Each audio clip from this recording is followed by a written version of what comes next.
վերանայում են պայմանագրային զինծառայողների պարտադիր ատեստավորման դեպքերը,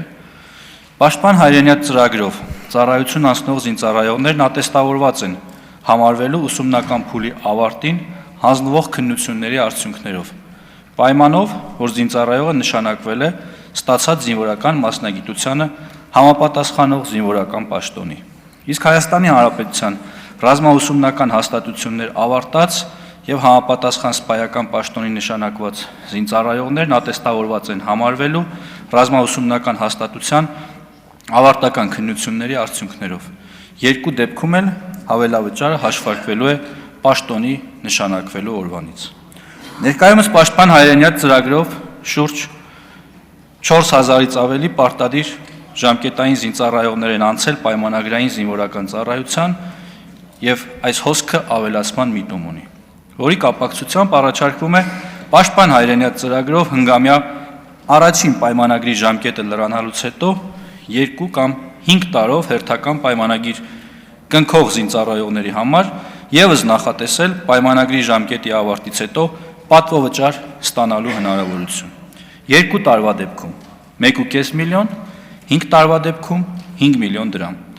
Առաջարկող կարգավորման նպատակն է լրացուցիչ նյութական մոտիվացիա ստեղծել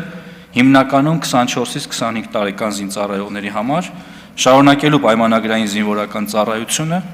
նրանց դիտարկելով որպես արհեստավարժ զինված ուժեր ունենալու կառավարության տեսլականի հիմնական կրողներ, որոնց փաստացի աշխատանքային գործունեությունը կապվում է զինված ուժերում պայմանագրային զինվորական ծառայություն անցնելու հետ։ Ընդ որում, առաջարկող կարգավորման առաջընթաց տեսլականը նաև այն է, որ արդեն իսկ երկրորդ պայմանագրից հետո առավելագույնը 30-ամյա տարիքում ունենալով մինչև 10 տարվա զինվորական ծառայության ստաժ, նշված զինծառայողների մեծամասնությունը կրկին կշարունակի զինվորական ծառայությունը։ Հարգելի պատգամավորներ, օրենքի նախագիծը հավանություն է արժանացել Պաշտպանության եւ անվտանգության հարցերի մշտական հանձնաժողովի կողմից, խնդրում եմ ընդունել օրենքը առաջին ընթերցման։ Շնորհակալ եմ։ Շնորհակալություն, հարցերի համար հերթագրում։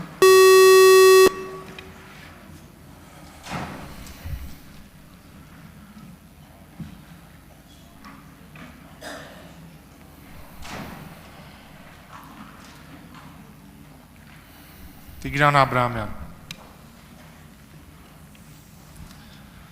Ուրեմն 3 հարց ունեմ ստեղ, այս նախագծի հետ կապված։ Առաջինը, եթե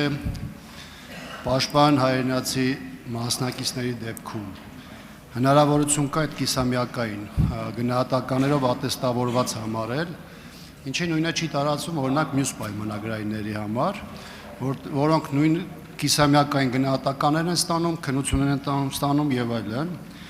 Երկրորդը, երբ որ խոսում են ռազմաուսումնական հաստատություն ավարտածներին քննությունները որպես ատեստավորում համարելու մասին,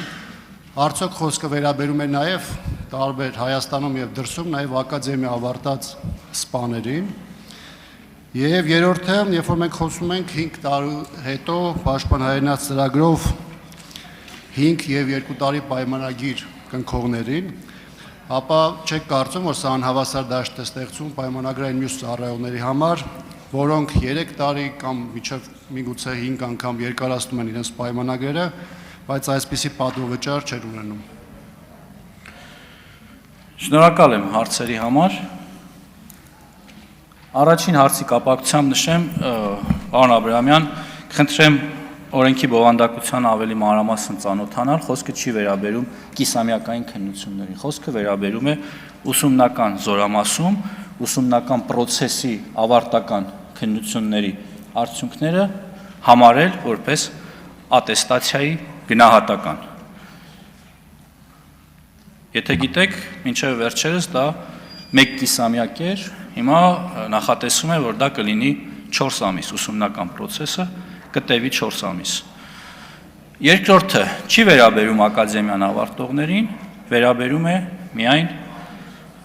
ռազմաուսումնական հաստատությունների քառամյա կամ հնգամյա ծրագրերը ավարտող սպաներին, երիտասարդ սպաներին, որովհետև թե Պաշտպան հայրենյացի պարագայում եւ թե ռազմաուսումնական հաստատությունների ավարտման պարագայում քննությունների տեսակները եւ բովանդակությունը հավասարեցված է ատեստավորման քննությունների բովանդակությանը։ Ավելին հաճախ ավարտական քննությունների բարդությունները ավելին են, քան ատեստավորման քննությունների պարագայում է։ Մյուս մասով չեմ համարում, որ այստեղ անհավասարության խնդիր կա, որովհետև մենք խոսում ենք մի կոնտինգենտի մասին, որ բանակի շարքերը համալրել է վերջին 3 տարիների ընթացքում։ Եվ մենք փորձում ենք այս համակարգը ամրացնել, բյուրեղացնել,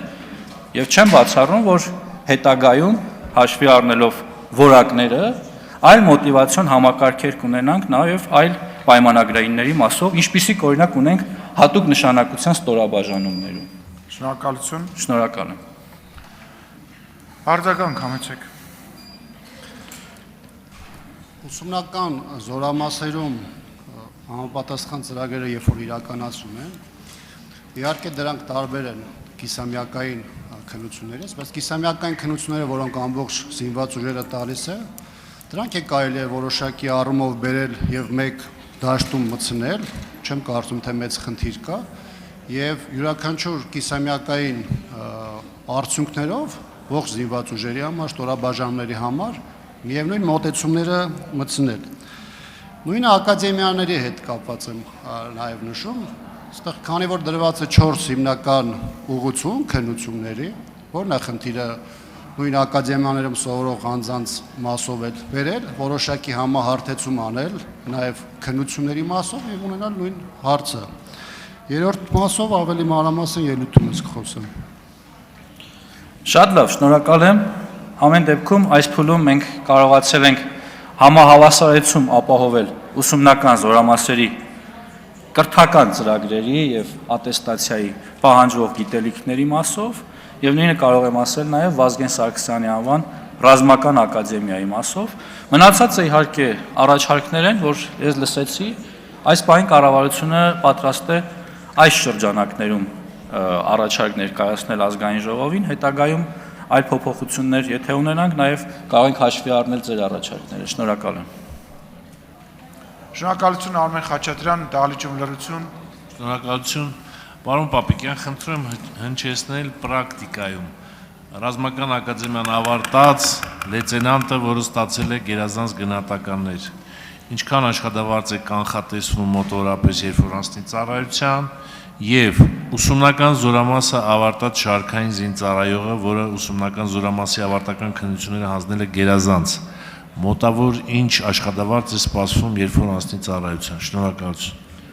Շնորհակալ եմ, պարոն Խաչատրյան, քանի որ խոսքը կարող է վերաբերել տարբեր զորամասերում եւ տարբեր մասնագիտություններով կրթություն ստացած սպաների մասով առիթ եմ ունեցել հնչեցնելու, որ գերազանց գնահատական ստանալու պարագայում ըստ ուղղվածությունների նրանց աշխատավարձը